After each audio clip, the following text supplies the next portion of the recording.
And are we live? I hope everyone can hear me. What is up, everybody? Welcome to Wow, I'm so used to introducing our D&D live stream charisma mod that almost gave the wrong introduction. Speaking of which, definitely check out charisma mod. It's our Dungeons and Dragons queer live play slash podcast. We are doing our campaign finale on March 22nd, or season finale on Monday. That's very soon. We're giving away a bunch of cool stuff. We are wrapping up the season, and we have cool announcements. A new single being released on air during our intermission by the wonderful musician who plays Yodel on the show, Mr. Yahenda. So check out Yahenda on YouTube. That really derailed. I've had way too much coffee and intermittent sleep all day, so this is going to be a fun little show. Welcome to Convenience and Variety. That's the name of today's show. That is happening right now. This is a fun show that came out of the sort of understanding that I don't know how to bring stand up to the virtual landscape, the virtual platform. A lot of people do it very, very well. I am not one of those people. So, in lieu of our Comic Sans showcase, we are doing a monthly variety show, some really cool recurring segments. Today we have three recurring segments. We have Makeup Crimes with Vale. We have news correspondent Lauren Steffen with a report from Hamilton. And we have recently named Serious Shorts, or Short and Serious. I'm leaning more towards Serious Shorts with Ray Lockdust, who is going to be talking improv and all fun things with their improv teacher and improv master DJ Dayton. So I'm really excited.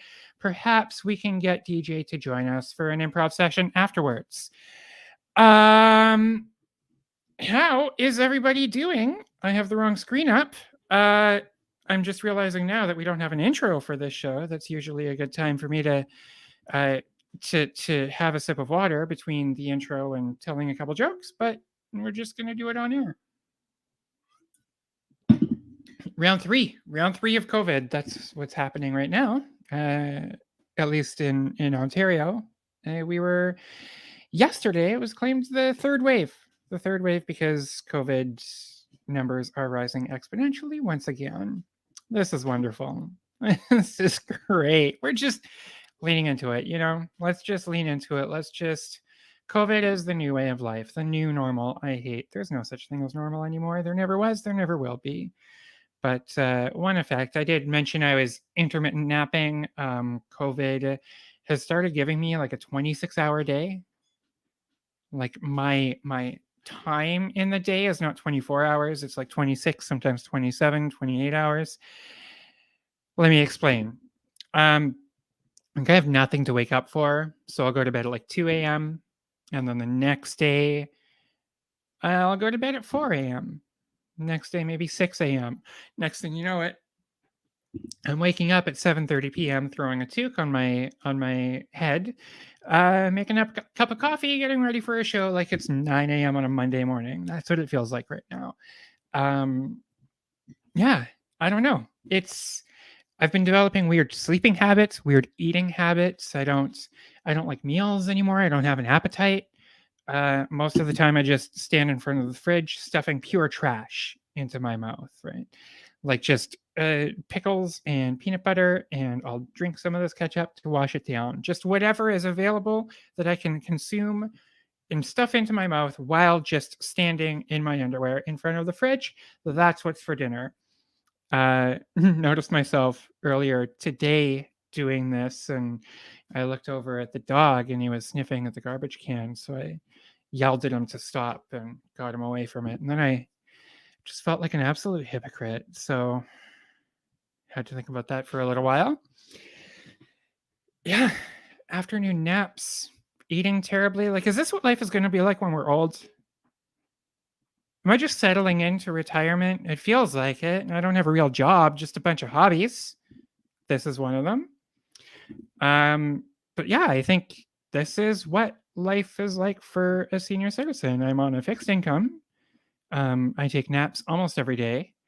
I've never been more regular. And nobody invited me to Thanksgiving this year. I think that's it. I'm officially a senior citizen.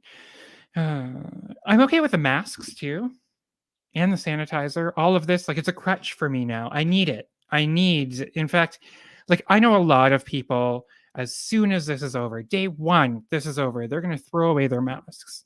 I'm sorry. Are you really ready to raw dog the air like that? Like, that's public air. Public air. You don't know where that's been. Like, forget Dasani. I'm down with bottled oxygen when we come out of this. Nestle's going to make bank when we come out of this. Yeah. And yeah, I've gotten used to being told what to do. I like whatever it is.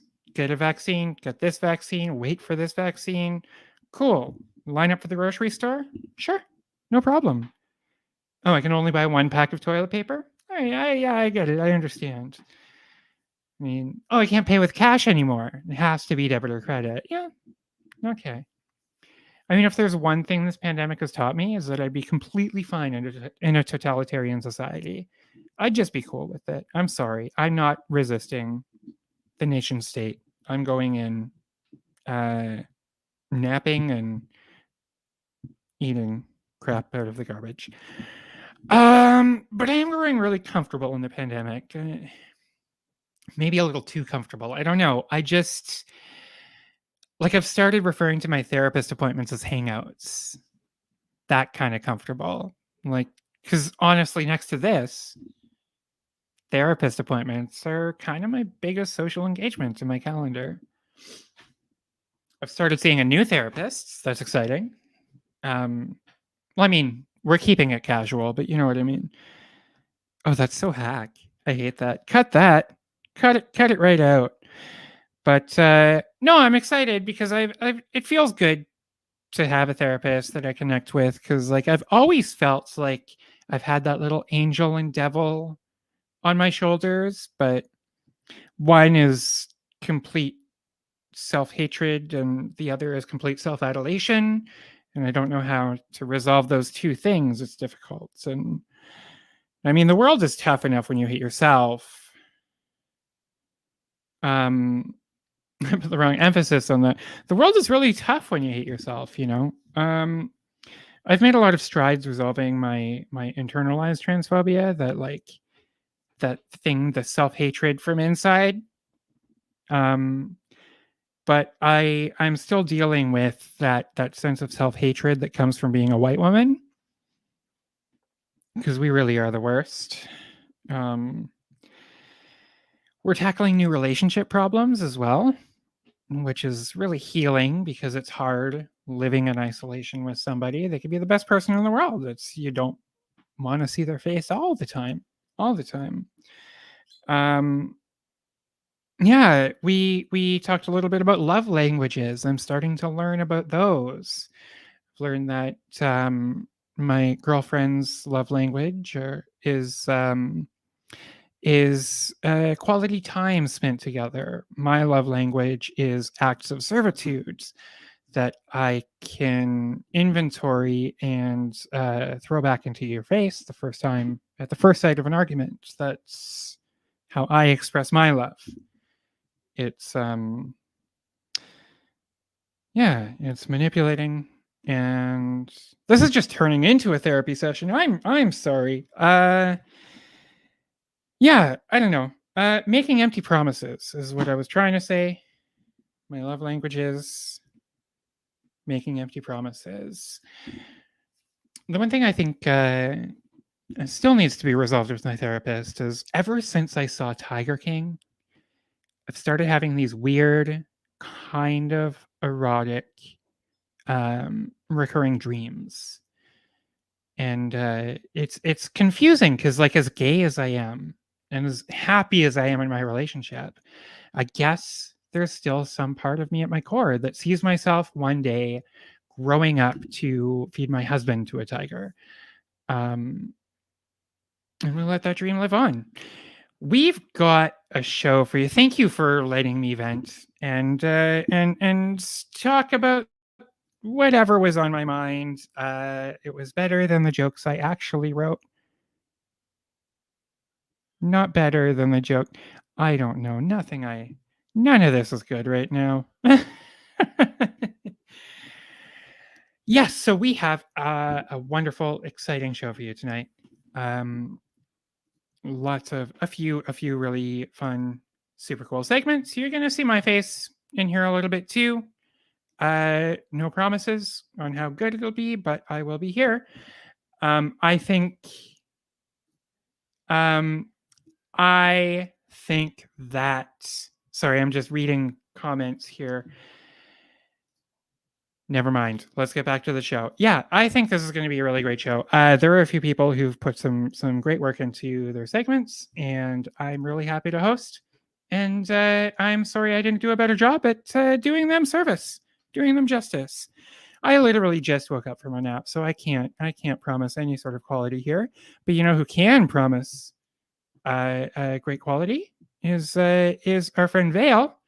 Let's kick off our first segment. This is Makeup Crimes with Vale.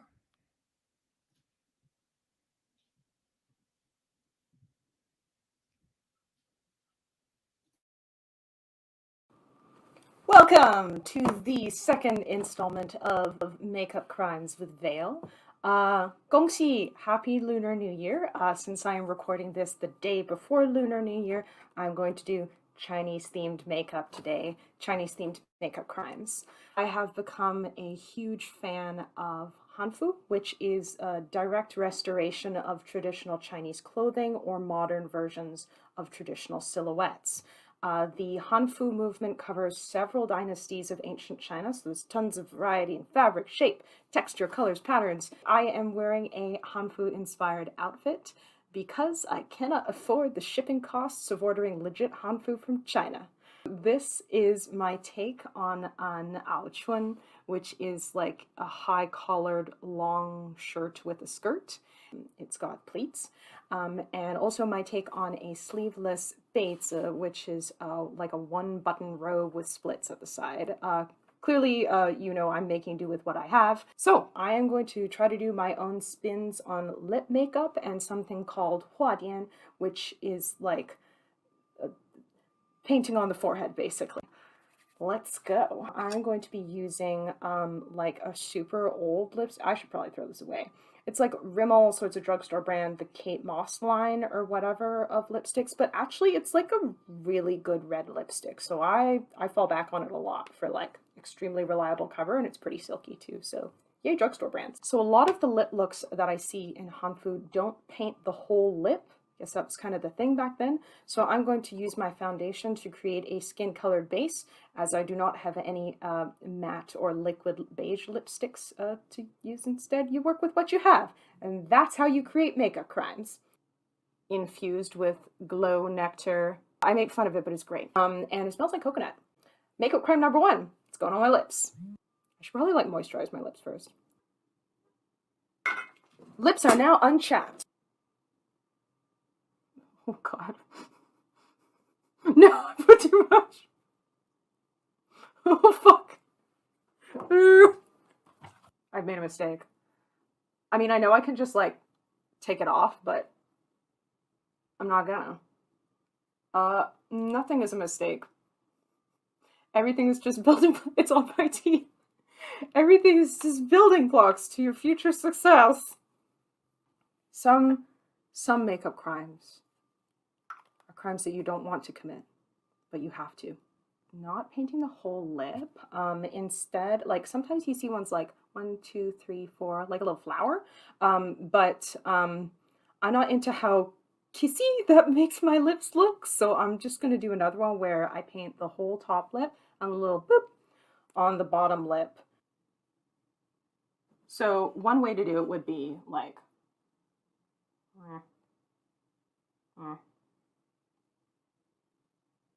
okay, that's like super lopsided, but I would look like this, and I'm not into that. So instead, Uh-huh, uh-huh, uh-huh. Yeah. Uh, okay, fuck, now I have too much stuff on my bottom lip. Okay, I'm gonna have to take it off. No failures, only lessons. Welcome to my Hanfu lip.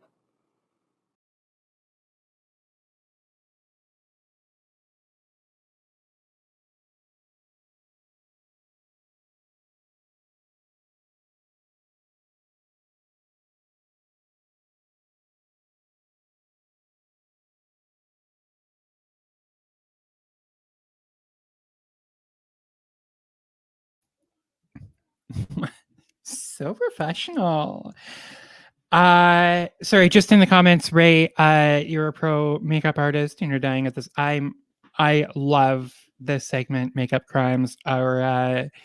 We have another Ray on the show. They are also a pro makeup artist, so we all just die at this segment.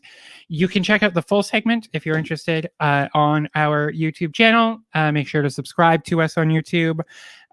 We have all of our comedy content from Charisma Mod to Comic Sans Variety, Convenience and Variety, our show Feedback Mike. Everything that we do goes onto that YouTube channel, and it's super fun. So you can see the full version of Makeup Crimes, which will be uploaded tonight. Yay for Rays! All the Rays. Okay, on to our next segment. We have I usually have a segment called Roast the News. There's too much news. And I missed both the Grammys and Oprah's interview with Meghan Markle. So I'm super uninformed and not relevant anymore. But we do have a special correspondent, Lauren Steffen, with a report on Hamilton. Hello, Alice Rose. Lauren Steffen here with my report from Hamilton for March 17th. The last time we spoke, it was December, the start of December, and Hamilton had just been put into the red zone. It was the start of the second wave of COVID here in Ontario. It's March 17th now, and oh my goodness, so much has happened. Hamilton has moved from the red zone to the twilight zone. There is a lot of insanity out there. Yeah. You may recall, Alice Rose, that, obviously, I still have not had a haircut. It's been now 1 year since I've had a haircut. I kind of thought at the start of COVID that it'd be like the playoffs and I'd cut my hair when we beat COVID, when COVID ended. Joke's on me because COVID is never going to end. I still haven't had a haircut. In my last report, I expressed some reservations about one or two local hair places. I live close to a first choice haircutters, but it is my second choice. I've got some more concerns, or it's really inertia, but some more concerns about local hair places. And I have to tell you, Alice, that this is my B material. You got the A stuff in the first report, and this is the... but don't think about that. Supercuts. I could go to Supercuts, but my friend who went there said his haircut was merely good. And I don't want to call that false advertising, but it's definitely some puffery there. Puffery. Yep. I could go to Sports Clips, but it's so far to walk. Ugh, and it's up a hill. I am not fit enough to get my hair cut at Sports Clips. Maverick Hair Studio for Men in Jackson Square, our downtown mall here in Hamilton. I've heard they're very, very good. Maverick Studio for Men. I'm just worried the haircut is going to be too different. I'm a conformist. I just want to fit in, not a maverick. About 20%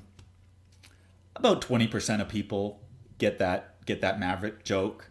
So I'm going to tell it again with a different punchline, a more accessible punchline. I could get my hair cut at Maverick Studio for Men, but the last time I went there, they made me look like Goose.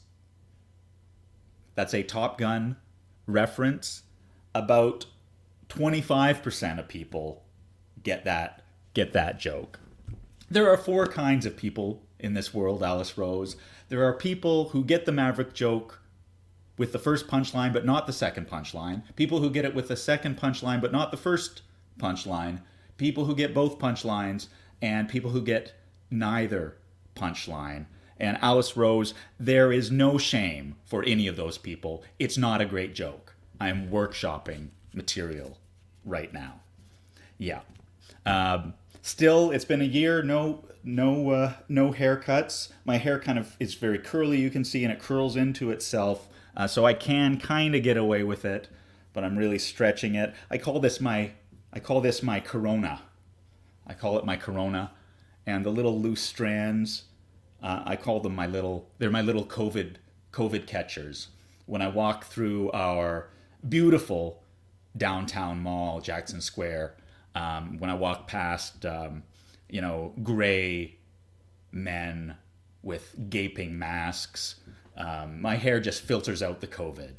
I'm performing a public service with this haircut.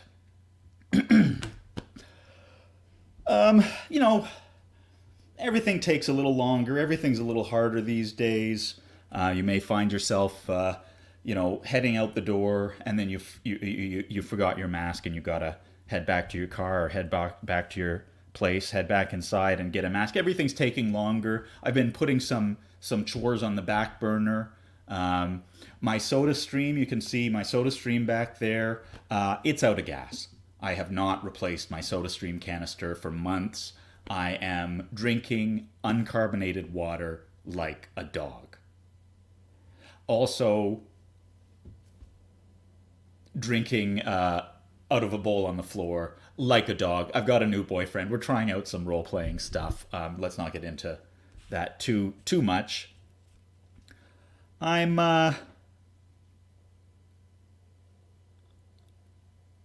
Oh, right. I was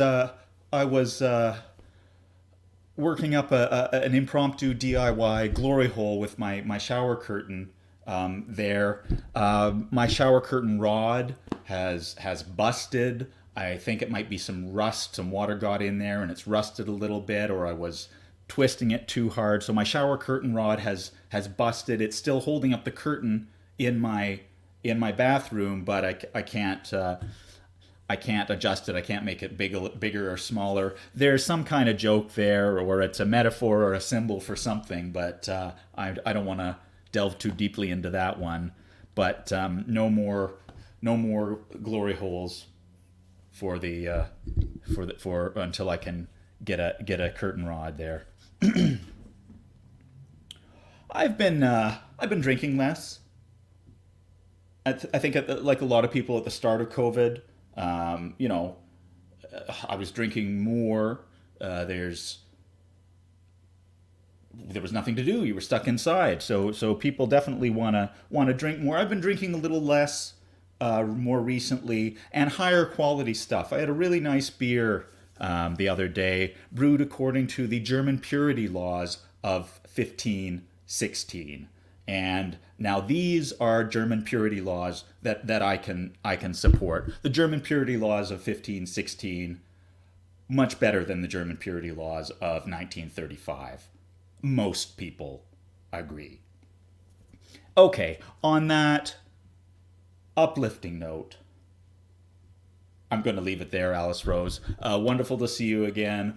All the best, and stay safe out there.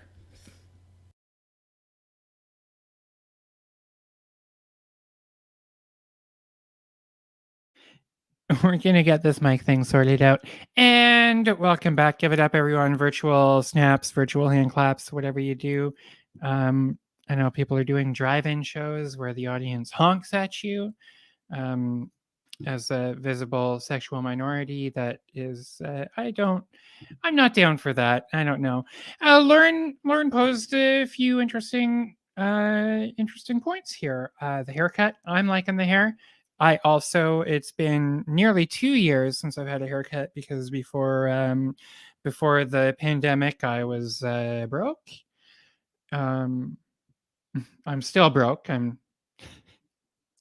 just was also broke back then. Now I just have a reason not to cut my hair.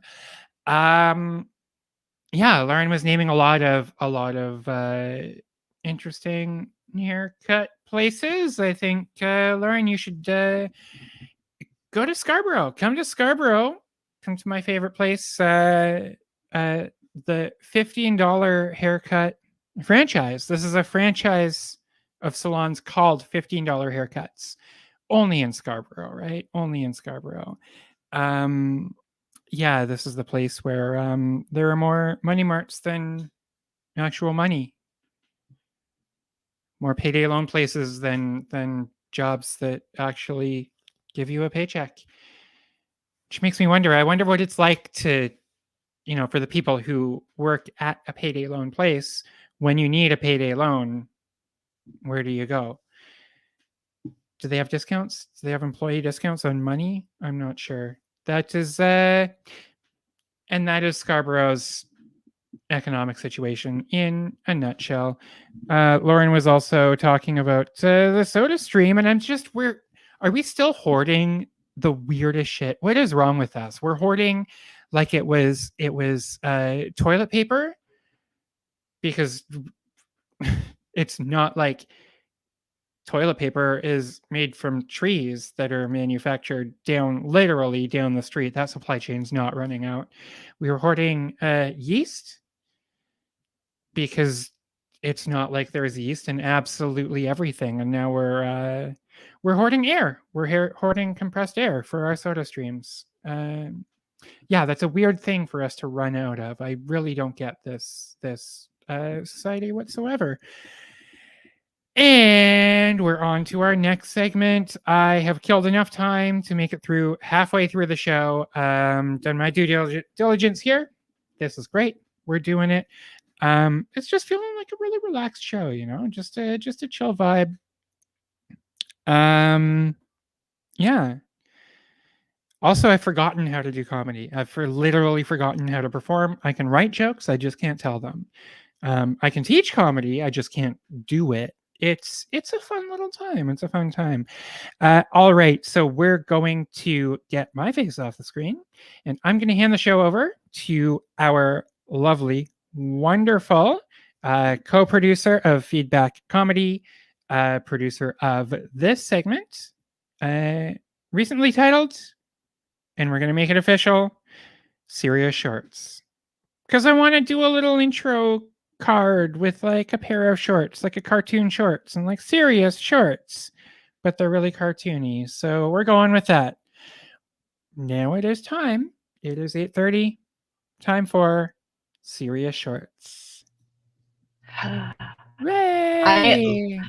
I love Serious Shorts so much. And also my request for the I just want to like have a face like, like a really serious, like kind of pout, like a smolder. I want Stop Serious it, Shorts. I'm serious. Stop it. Serious. No. Come on, seriously. I like it. Yeah. Where's my shorts? Where's my shorts? I'm so serious about my shorts.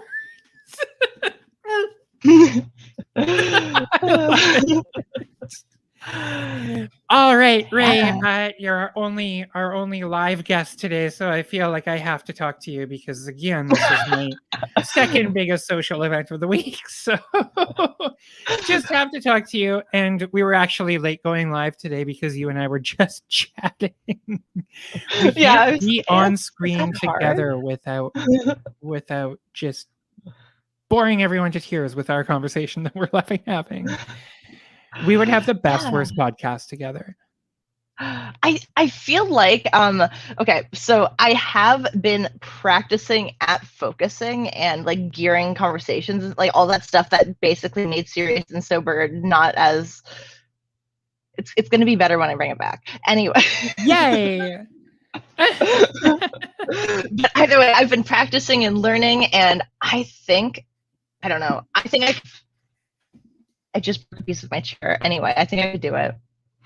Nice. It was already in the process of breaking, which is why I'm not shocked. I'm just like, okay, you finished. Oh. So Yeah. Is that the chair you got? It's, Is that the new gaming chair? The super cool? Oh. yeah. It's just like Oh. the handle. The screws in it are too short. So I have to get slightly longer screws, and I just haven't. And so when I sit down, the padding kind of shifts. And just when I shifted, I caused the padding to move, and it moved just so much that it fell onto the floor. Oh well, no Yeah, padding. Just yeah. do the It's one arm I lean. don't. The one arm lean all the time. That's all you need to. Yeah. This That's is when it. this one falls and collapses, and I'm just like Yeah. not See, present the one anymore. arm Oh lean. my goodness. That's how I picture like executive Jay-Z just sitting in his chair. But like the back lean. Who does that? Yeah, Lorne my Michaels. This chair would be a does Lorne do. Michaels. Like, what do you got for me? What do you? Yeah, The lean back. I was watching an interview with Pete Davidson and John Mulaney, and Pete Davidson told this I love story one of where those he people. went. It's okay. I know everyone's, but like basically Pete told the story about going on a vacation to Jamaica with Lorne Michaels for New Year's. Yes. And I was just like, that's a thing that just casually happened to you, and that's the life that you're just living. Okay. Yeah. Like I'm not mad at you. No, I think Pete Davidson is who he is, but I enjoy him. Still won't watch his movie, but that's just me. What movie? What's the tea? Oh, I don't know. It just sounds terrible. What was Pete Davidson's movie? Oh, It was on Amazon Prime. I'll look it up and we'll. Okay, I was thinking it was maybe. like a canceled kind of we'll watch it thing, and I was just like, No. what did I miss? Last I heard, he was just like popularly unpopular, which is fine. Yeah. Hey, if I could get there one day, that'd be great. Yeah, like if I could have like people like me enough to have people liking me, then that's nice. Mm-hmm.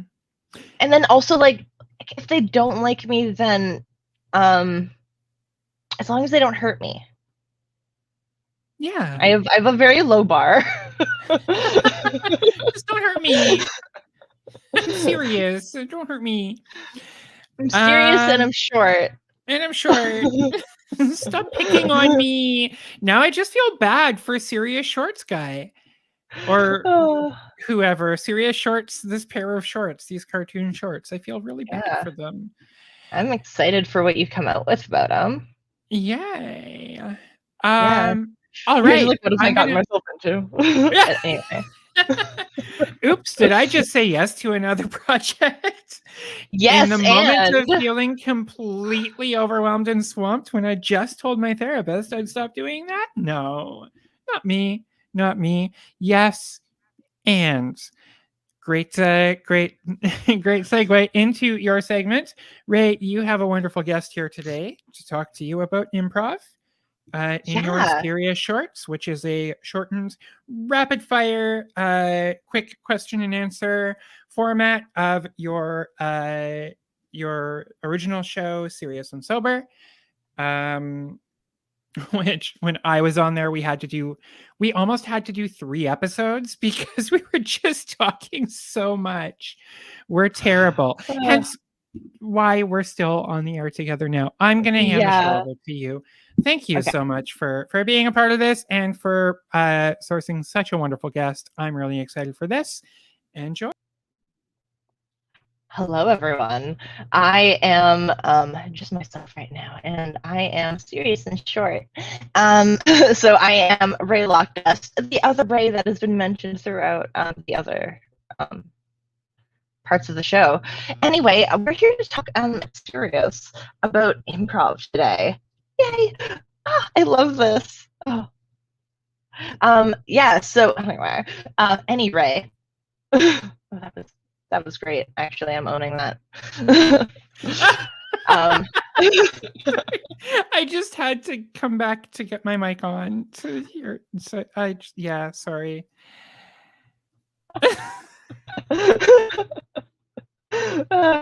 Happy to help or to entertain, to be.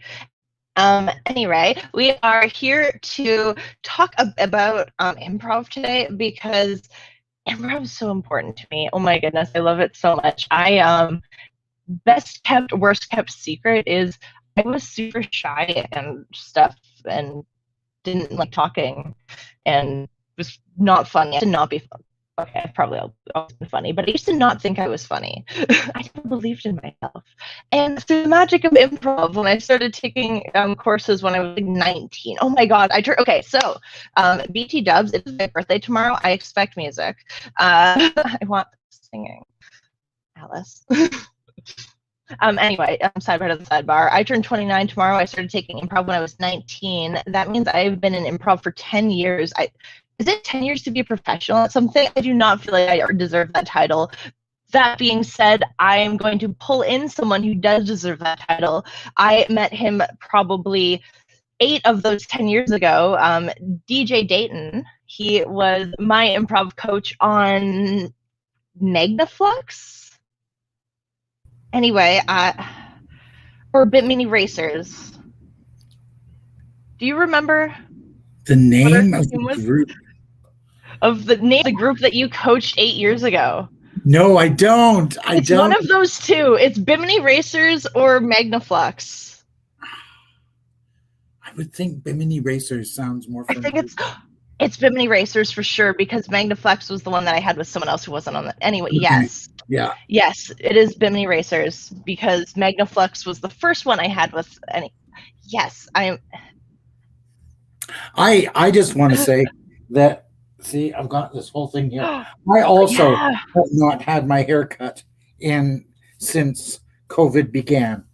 And I can now do an impersonation of Cousin It from the Addams Family. It's now long enough I can tie it all back. Yeah, get the man going. Yep. I was thinking about you through that little bit because I'm aware of your hair situation because because I am I think like morally obligated to do the plug. DJ also is the creator. Not only is he my former improv coach from 8 years ago, which is also really cool and important, he's also the creator of Make Karen Great Again, which is a really cool web series which just had to switch over to Vimeo because YouTube thought it was too political or something. Yeah. Either way, I'm in it too, and I'm hot. And remember, my character too. Don't be scared to say this, that the web series would not have existed without you, because I had the original idea of it as a stage play, and then COVID hit and all the theaters closed, and I was ready to abandon the idea, and you were the one who convinced me to rework it and turn it into something online as a web series. So you have to credit yourself as well with helping in the creation of it. Okay, I'll accept that. I'm awesome. Yeah, not only am I cute in it, but I also participated in the inspiration and stuff. And oh my goodness, it was so fun to make. And that was also a very much improvised script, something that I definitely wouldn't have done 10 years ago. I like using improv to help flesh out a script. It's easy to come up with the basic plot line. It's easy to write that, but sometimes bringing character voices to life is more difficult. And when you wind up with really good actors, they contribute that. They view the script differently because they look at a script from the point of view of their character, while I'm looking at it from almost like the God perspective, right? I have created this reality. I've created these people. And even from the very first play that I wrote, the Reverend Otis Show, the character of the wife, Charity Faith, the actress who played her, Stacy, added a likable quality to what otherwise would have been a monster of a character.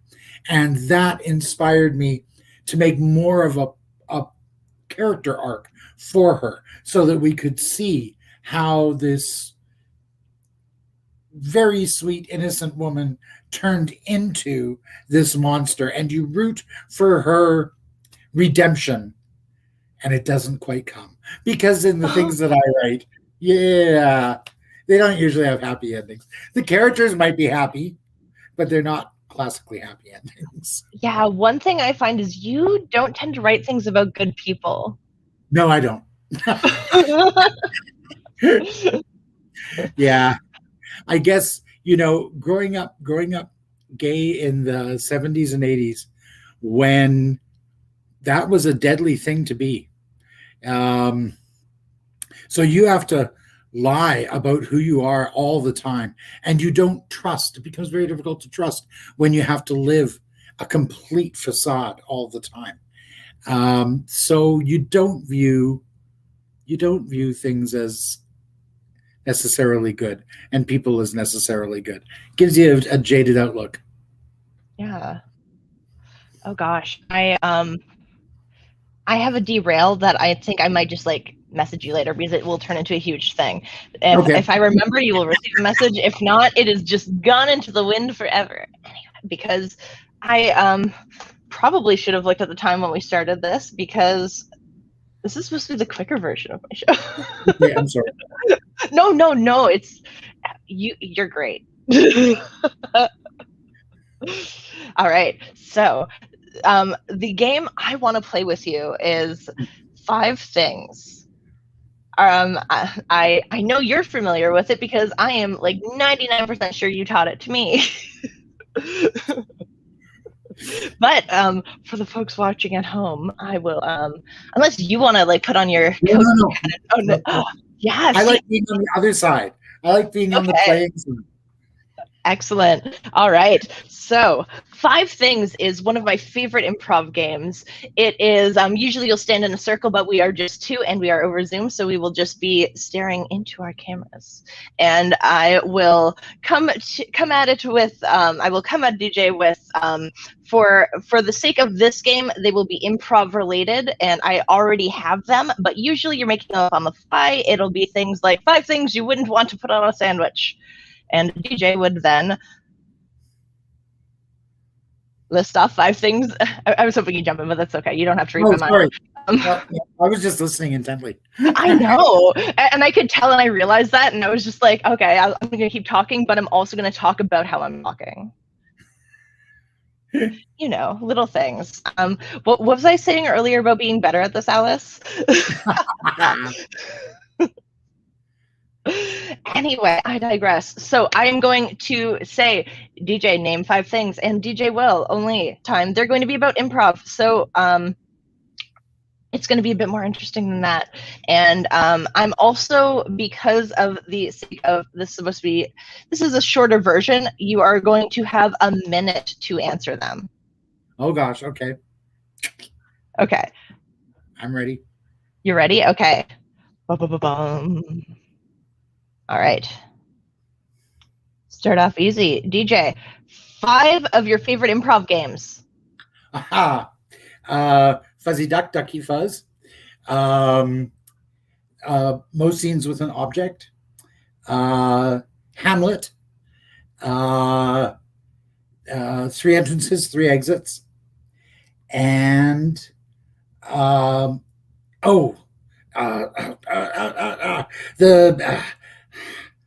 the one where I never had a good name for it, where it's 1, 2, 3, and you have to both say a word at the same time.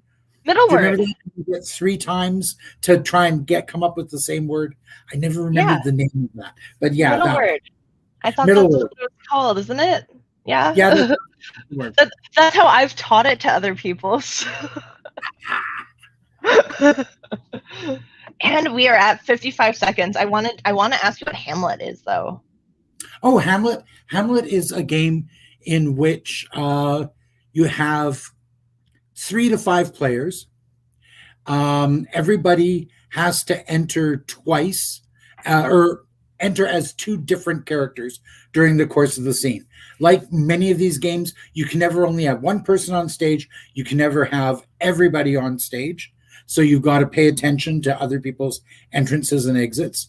It's partially a focus game. You got to give focus when people enter and give focus when they leave. And during the course of it, each person brings on, the first time their character enters, their new character enters, they bring on an object. And that object remains on stage. And then once everyone has made their 2 entrances and all the objects are on stage, you start killing people off. And you have to kill them using the different objects that are on stage until only one person is left. Oh my God. They wind up having to accidentally or kill themselves using whatever the last remaining object is. So you also have to remember the objects that have been brought on and their locations on stage, all while at the same time doing a coherent scene, right? A coherent story that just goes on and on and on. Hamlet is really fun.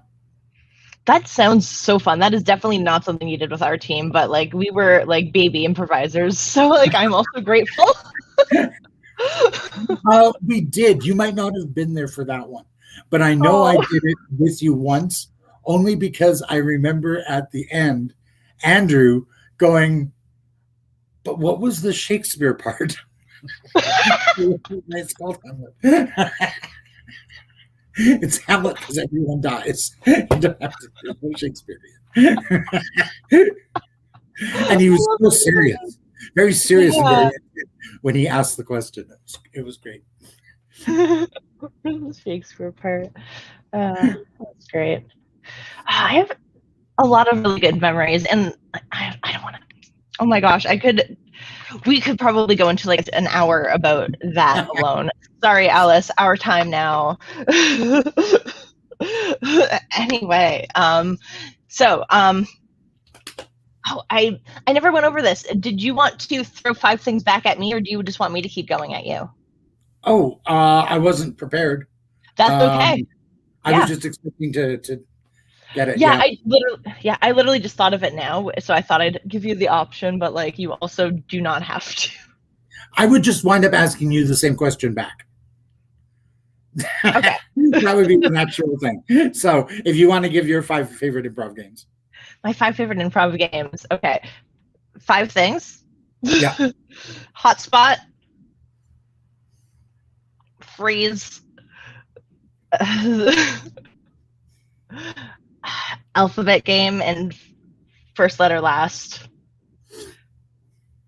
Honestly, middle word would have made it, except it was like weirdly on my mind, which made it not on my mind, because usually a list off middle word is one of my favorites. Did you make it up? Is that what you said? No, I didn't make it up. I learned it somewhere. I only played it once before I started teaching it to people. Mm-hmm. And I think I could be wrong on this, but I seem to think that I was in an actual play, not an improv situation. And this was something that the director taught us that we would do in the warm-ups before we would rehearse. And then it became a thing that we did backstage just before our performances. And then I just was like, let's do this. Let's teach this as an improv game. Yeah, I love that so much. I love finding improv games like in other parts of life. That's like one of my favorite little like you don't even know what you're up to, but I do. All right. Question 2. We're not going to go through all of mine, but I knew that going in. 5 things you have gained from improv. Oh, the ability to tell when people are lying. An increased ability to listen. Those 2 things are somewhat combined. Greater attention to the wants of other people. A greater awareness, I would say then, of the wants of other people. A much freer personality, a much more open personality myself. And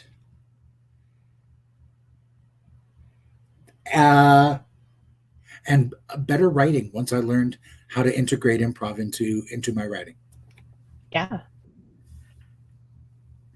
But it is amazing once you start really watching and listening to people, because you do that on stage. One of the things that people who are not strong in improv, they don't believe what they're saying. And you can tell this. And I mean, you can also tell as an audience member when you watch something and the performer just doesn't believe it. You don't believe it, right? And when you're doing improv, you have to be very cued to the people around you. And I suddenly realized it was actually when I was working front desk at the hostel, the Canby in Vancouver. And people would come up to try and explain, oh, why they hadn't paid or how they forgot this or whatever. And they would give me these explanations. And I knew whether they were true or not because they didn't necessarily believe what they were saying. Yeah. It was just astounding. And then you just start doing it normally. And it's like, wow, you don't believe what you're telling me. You're lying. And it's not a matter of, oh, they're looking to their left or their right, or these things, they touch their chin. That means that they're lying. No, it's nothing like that. You just listen to whether they believe what they're saying to you. Yeah, absolutely. I have developed so many like social skills and just like being able to understand people. It's been amazing. Like I have no idea where I'd be without the skills that I have now.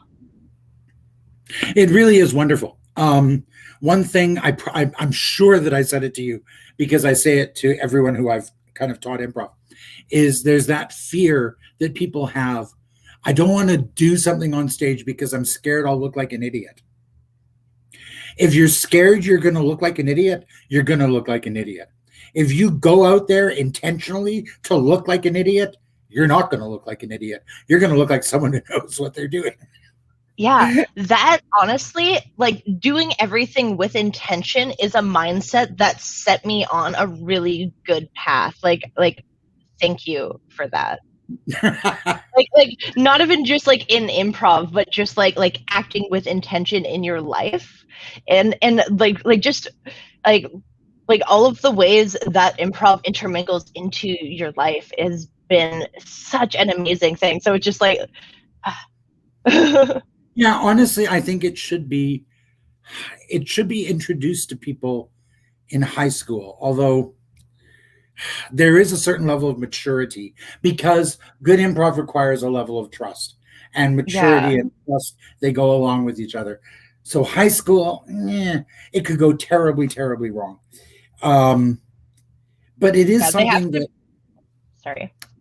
I know that there are numerous corporations that have improv workshops for their executives and for their workers because of the qualities that you learn in improv are so easily transferable into other things. And it's just a shame. I mean, it's great that the business people are learning this, but it's something that cannot help but increase the awareness of others and the awareness of self for any individual. Yeah, absolutely. I am as a future social worker, I'm working on implementing this into my practices, and I'm actually doing a presentation about it tomorrow, and I am really excited. That's right. So yeah, as you know, because I've been talking to you about it. Yeah, so I made the last slide just being like, it is my birthday, you have to sing to me, and we'll see. Oh, I learned a lot about improv when I worked at Celebrations Dinner Theater back in the very late 80s and early 90s, because we served in character, in costume, which was great because I am a shitty waiter. I don't know if I can say that, but I've already done it. But I could make my tables laugh, and it was great. And we worked out all kinds of shtick and interactions. Anyway, the point being, there was a special Celebrations birthday song. So, are you ready for it? Of course. Have an H, have an H, have an HAP, have a P, have a Y, have a BIR, have a T, have an H, have a DAY. Have a happy birthday. Happy birthday. It's your birthday and happy birthday. Aren't you feeling grand? Have an H, have an H, have an HAP, have a P, have a Y, have a BIR, have a T, have an H, have a DAY. Have a happy birthday. Oh, I loved it. Thank you. I'm totally not one of those people that like when like people are singing happy birthday, like, I don't know what to do. I'm just like, oh, I'm being sung to. I love it. And that is probably an attitude that I would not have gotten from it without improv, because it is making the most of the situation, living in the moment. Because what am I going to do? Not enjoy this? Like, it just makes it's already a tradition that everyone is like painful to get through. So it's just like, why make it painful? So whatever, fun. One of my greatest achievements, it felt, in improv or at celebrations, I had a poll. There was a show, The Ballad of the Wild Wild West, and I was this bartender, Elijah Prosper, and I had my friend Hector. Was actually a poll. There were 4 poles in the theater that mildly obstructed the view, depending on where you were sitting.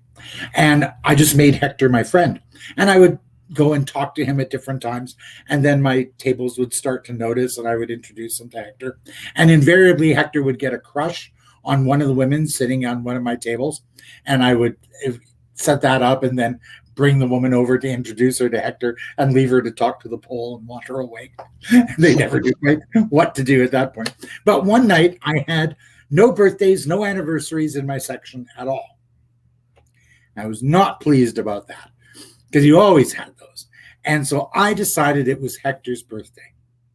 And I got everyone from my tables, 22 people, to stand up and circle a pole, holding hands, and they sang "Happy Birthday, Dear Hector" to a wooden pole.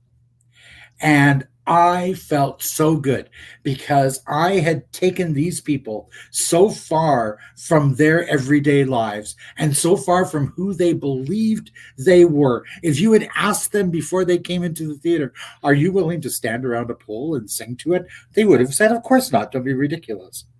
And they did it, and their smiles were on their faces. They loved the absurdity that I allowed them to participate in. I love that so much. I love things like that. I just getting people to actually feel the moment. Like I've gone on and I've taught children improv, which is weird, because they're both in the process of unlearning it and already naturally perfect at it.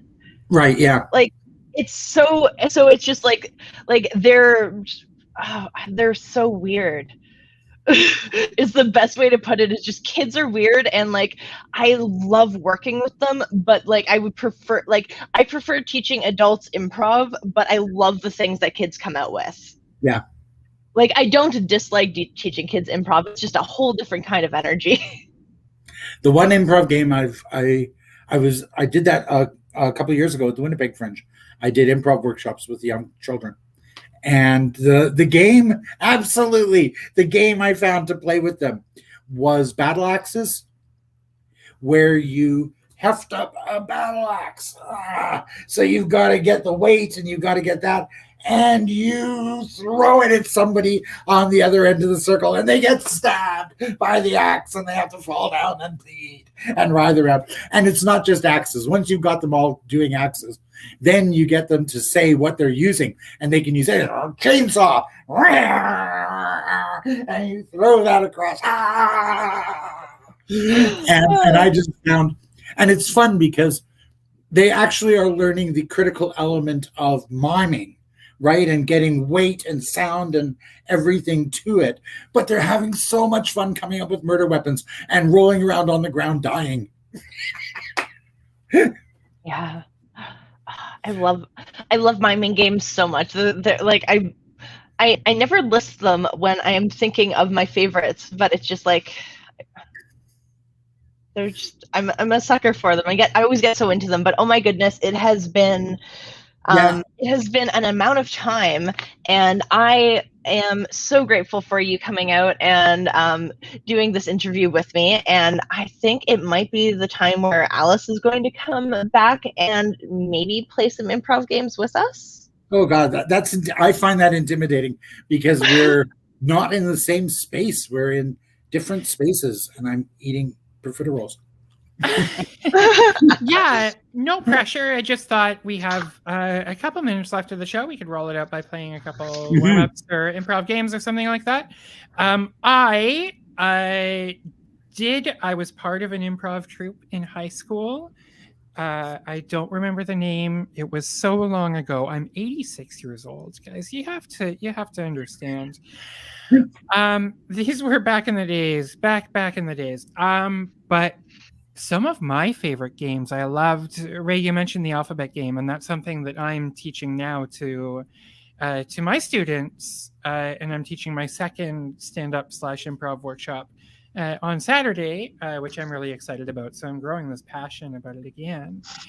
And if you do me the honor, another fun game we've played on this show before as well, called Sex With Me, because it's just dirty and funny and hilarious. And I got some suggestions from my students last time that we didn't get to use. So we already have a few nouns. If we'd like to run through a couple. Is everyone on board with that? I don't know the game, so you just have to explain. Oh, yeah. The game is Sex With Me is like, so we get nouns from the audience, a suggestion of nouns, and then it's a fill in the blank. So Sex With Me is like, last time, Ray, we did a Rubik's Cube. Sex With Me is like a Rubik's Cube. It took me 35 years to figure out where all the pieces fit. Sex With Me is like a Rubik's Cube. I don't know. It's most kids have a hard time doing it. Something like that. Yeah. Sex With Me is like a Rubik's Cube. You got to get your hands all over it. Exactly. Yeah. Another screw for my chair, if anyone was worried. Oh no. I'm Sex gonna With Me is like- manufacture, which was me. I put it together. The manufacturer. Or if anyone has a short game, like Sex With Me works well virtually because it's basically you stand forward when you have a suggestion or something like that. The alphabet game works pretty well also. But there are so many games, so many of my favorite games like Touch Go. I remember, what is it? Stand, sit, lean, kneel, or something like that. Yeah. Sit, stand, kneel. Sit, stand, kneel. Yeah. And I remember that always being fun because like someone would just stand up and suddenly, both characters would drop or whatever. So, but that's impossible to do here. Maybe not impossible, but I don't want to do it. Yeah, you'd have to do like, Yeah, I've been I have been doing like improv workshops and such, and like there are games that are available and like possible to do. I'm trying to think of something that is a good 3-person game. I almost oh god,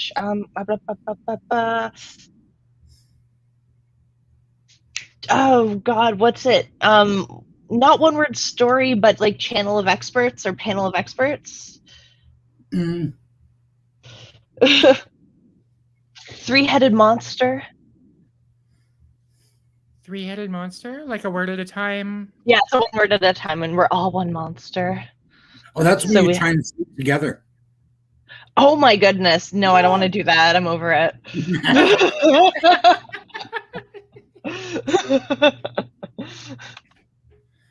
I'll pull up my PowerPoint for tomorrow. I've literally been going over games to play over Zoom for like the last week, and I'm just like, I can't think of any. Even though I was like, why am I? Oh, whatever. I should lend you this book. I picked this up, Improv Games for Performers, the playbook, and it's just a list of improv games, and it has some of my favorites in here and a lot of others. I've just been flipping through this and making little earmarks and things like that. Yeah, I should lend you that because it's really cool. And lots of the classics. Excellent. That's good. Yeah, I'm to it. We could play headlines. So like I would be like man gets beaten by ape, and then DJ would be like, apes take over the world, and world explodes. Explodes. That's what my mom did last week. And then we go through and we keep making headlines. Yeah, and you use the last word. Oh, is From- the last Yeah, word first sorry, word? Yeah. That's Yeah. okay. Yeah. Headlines, last word, first word. That was the other game that I played with my students. Yay. I like that Excellent. one.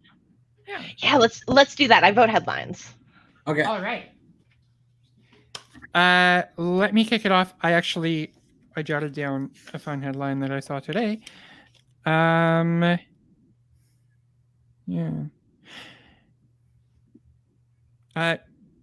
Toronto is creating 34 new neighborhoods. Neighborhoods set fire by Chick-fil-A. Filet no longer mignon. Mignon elected president of France, prime minister of France. They have both. France can't dance. Dance sensation injured in ice capades. Ice capades officially canceled due to lewd behavior in locker rooms. Locker rooms. Can they really talk? Talk. Zoom conversations. An analysis. Analysis of COVID pandemic leads to announcement of fifth wave. Wave goodbye to your oxygen because the ozone's opening up. Up is not a good thing when it comes to COVID numbers. Numbers are confusing. I prefer letters. Letters to grandma lost in mail. Complaints ensue. Oh, thank you so much.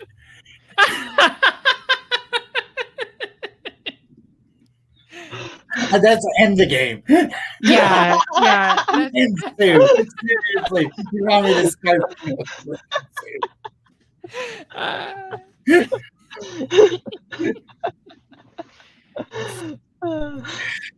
That's like playing a rhyming game and ending with orange. You just know what you're doing. Yeah. It's funny because you learn very quickly what type of improviser people are, whether they're team players or they're sons of bitches. Yes. You know, whether they want to set you up or whether they want to throw you through hoops. And I love seeing people, and it's usually the sweetest people who are like, yeah, work with this. It's you. I can't help it. It's just where my brain goes. Yeah, I'm not saying that's what you did. I'm Yeah. owning it. I am that asshole.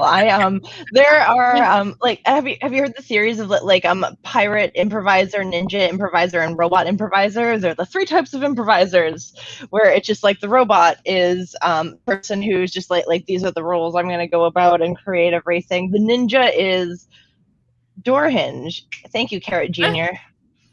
Carrot Jr. probably could start a headline with ensue. I challenge you, Carrot Jr. I challenge you. I was going to use it as a quote. Ensue, ? Says Mayor. something. Ensue is not where Brad wanted to be that night. Oh. Back to that improv theory I was discussing. Yeah, the ninja, the robot, and the pirate. Yeah, so the ninja is pretty much like they're the person who comes in, like they're gonna cut the scenes. I always do such a bad job at describing the ninja because that's how good they are at their jobs. And I'm a pirate. I'm just an asshole. I just kind of come in and just deal with it. I once, so in my second or third improv class, I said something to my instructor about how I didn't feel like an improviser because I felt like a lot of the time people would come up with a lot of like the same kind of flows and ideas, and I would be like left field. And he was just like, that makes you a strong improviser. And I was like, oh. Like he was just like that's like what I enjoy about teaching you and like a good thing about you as a performer. And like he like, and I was just like, oh, thank you. I thought it was because I was bad. Yeah, sometimes you need someone to throw a wrench in the gears to really shake it up and like see out the potential of a scene. Because when everybody's in sync and they're just like, okay, we know what we're supposed to do and we understand where the other person is going, it becomes a stale scene. There's so much more possibility in that scene where you can, and if you're the type of person who can just come in and change the direction, not like break the cardinal rule of yes and, but engage with something else that maybe other people aren't seeing because they're too focused on their synergy or things like that. It's a great thing to see. Yeah, I love it. It's the strongest position for the third person to enter the scene. The first person is setting a location, a mood kind of thing. The second person comes in and they create a relationship and a reality. And as weird as that reality, you might be two witches in Disneyland trying to gather rabbits. Like, it doesn't really matter how weird it is. It's still the reality that you are setting, the stable thing that you are setting. And then the third person can come in and twist everything. And then you can really have a lot of fun.